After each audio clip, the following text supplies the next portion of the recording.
Do you know who will be playing for your defense on Sunday?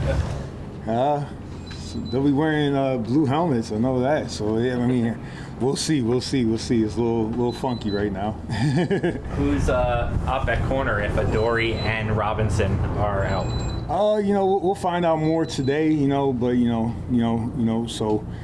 JB will be playing, and from there we'll see what's happening. But we got guys. Jerome does a good job of getting those guys ready. So whoever's out there, no excuses. I know this Dallas doesn't care. So one of those guys that might be up is Jaren Williams. I mean, what have you seen from him the first couple times he got out there? I think the one thing about Jaren that stood out to us early on, I would go back even to last year. One, he can run. Two, he's physical. And he's a young player who's improved every time we've given him a shot. So that's the main things that stick out to me. And then in the classroom, real diligent worker in terms of how he goes about preparing and studying. And, that's very encouraging there. But just the improvement that happens day to day, that's all you can ask from a young player without having a lot of experience.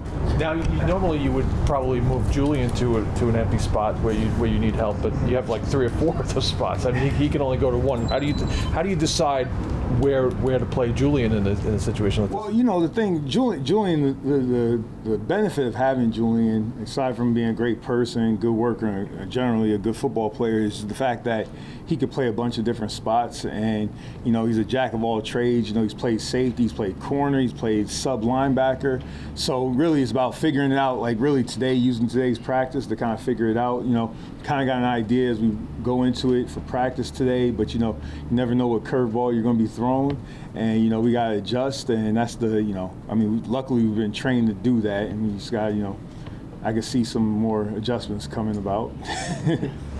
Pat, your disguises and whatnot have given a lot of really good quarterbacks trouble over the last couple of years. The one guy who, even before you got here, the first time you were here, has always killed the Giants is Dak Prescott. Why? Why is he not maybe susceptible to some of the things other guys are? I think it starts with the fact he's a good player. He's a real good player, and he has good players around him. And they do a good job of protecting them up front.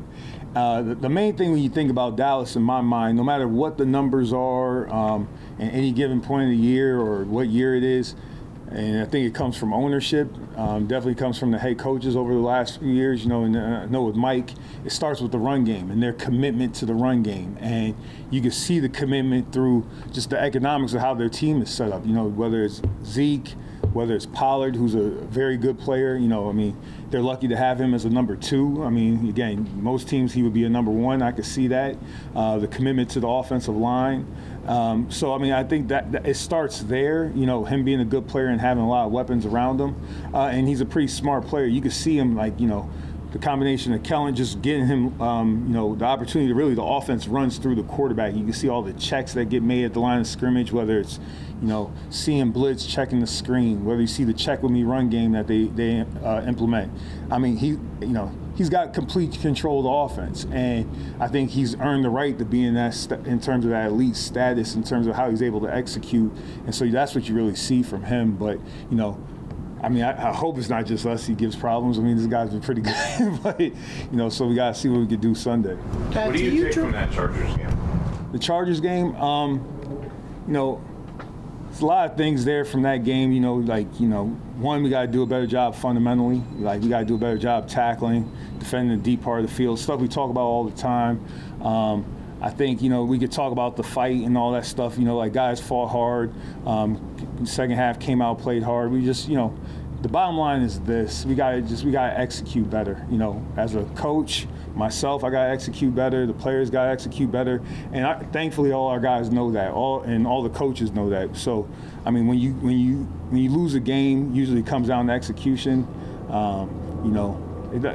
Experience doesn't matter. None of that stuff matters on Sunday. It's about executing, and I think we just got to do a better job of executing, to be honest with you. When you draw up a game plan, are you drawing up a game plan to stop what Dallas does, or do you do it because these are the guys I have and I have to put them in the best position?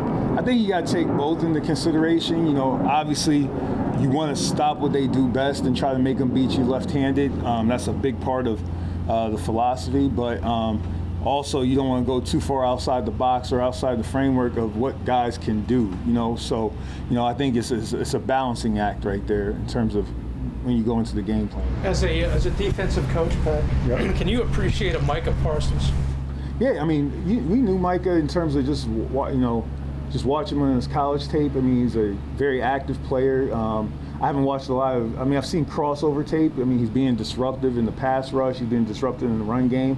I mean, that's why he was drafted where he was drafted. He's a good football player. Just hope he doesn't have a good game on Sunday. But the guy works hard. It looks like he works hard, doing a good job playing football, and I mean, he's disruptive. So yeah, you can appreciate that. When you watch the crossover tape, you see the good players out there. You see the Chris Joneses of the world from Kansas City. You see those guys. You see Judon from New England. You see those guys, all those guys doing a good job. And the players like to see those guys too, because it's stuff you can learn from too. So, how do you fill the void if you don't have Leonard? He's a huge part of your defense this year, playing a ton of snaps. Yeah, I mean, just next man up mentality, and I think in terms of obviously Leo provides a spark, a good energy for our group, production as a interior player, and also getting those reps on the outside. So it really just be from again the group of men that we have on the team, and just see again. I don't know if you can ever really replace Leo, and I mean, again, Joe will talk about the injury stuff and all that stuff, but like if any of our players are down, any of our starting players are down, like obviously it's the next man up mentality, and we see where it goes from there. Who is the next man up? Was that Raymond?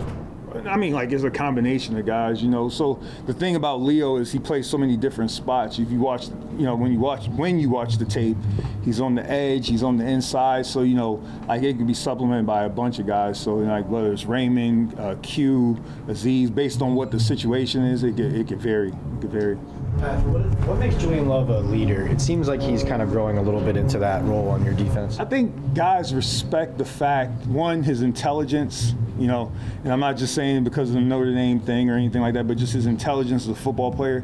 They know that this guy's a jack of all trades. Not all players can handle that. Hey, plug you in here. Hey, plug you in here. I mean, I think just naturally players respect that. When you're able to do that, not have mental errors, be out there and be competitive, I think players just naturally respect that. Just like players naturally respect guys who are really productive. So I think whether his leadership is vocal, and then you got to take into consideration his role on special teams. I mean, he's out there playing PP. That's a leadership role. There's a lot of communication that goes on there, similar to the safety spot. Again, I've never coached special teams at this level, but that PP position is like being the quarterback out there for one of the most important plays in football, the punt. So I just think that naturally his voice, carries some weight because of the positions he plays. Can you talk a little bit more about Raymond Johnson, about the development that he's made this year? I think and this is me personally just talking about him, I remember going through the process when the undrafted free agency started and just how much we wanted him here, and just expressed that to him. Saw what I saw on tape and just like really liked his physicality for a position. You go back to his tape there, he was playing a 4-eye a lot of times, so like, and he's smaller guy. Well, he was a smaller guy, but playing a 4-eye, being physical, playing with his hands, and able to generate some pass rush from that position, which is tougher a lot of times because you're slightly inside the tackle, generating some pressure there. I thought that was positive. But the thing I've seen the most, his demeanor has changed, transitioning in that rookie year to understand he's a professional football player. And what I mean by that is he has a seriousness about him. And I'm not saying he was never someone to be silly or anything like that, but there's a seriousness about how he's going about his preparation.